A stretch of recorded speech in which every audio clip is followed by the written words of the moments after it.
O ano? Itatali ka hindi? Ha? Saan ka matutulog? Sa tabi ko? Sa tabi naman ni Papa matutulog? O itatali na? Kasi walang disiplina, ha? Walang disiplina yung baby na yan. Doon napupo sa ilalim ng higaan ni ate. Pag ito'y pinapakawalan. Saan nga pupupo? Doon sa kanal mo. Diba doon sa kanal pupupo? Naintindihan? Pataas-taas ka lang ng tenga mo, Parang naintindihan, ha? Pero manda lang sa'yo pag pumupo ka dyan. Ha? Ninungud-ngud ka na sa pupo mo, hindi pa rin natututo. Ha? Asan lang pupupo? Yung spine ko. Doon sa kanal. Akala mo nakikinig. Gusto talaga nito matulog sa tiyan ko. Sa dibdib. Tingnan mo nga lang naman to. Tingnan mo nga lang yan, Tingnan mo nga yan siya.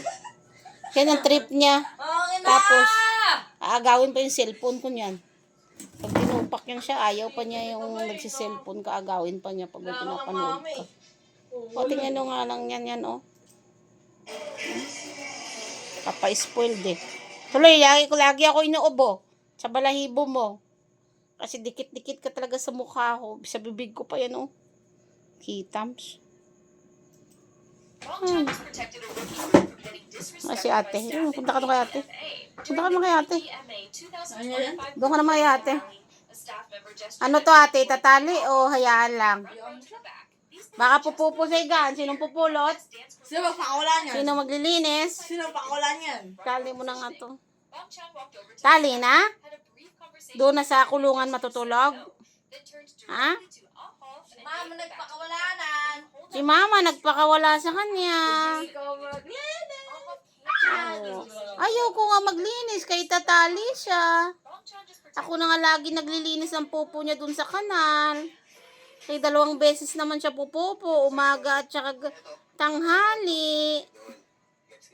Minsan pag sa umaga 2 tumpok na doon. Ano? Ayaw ba?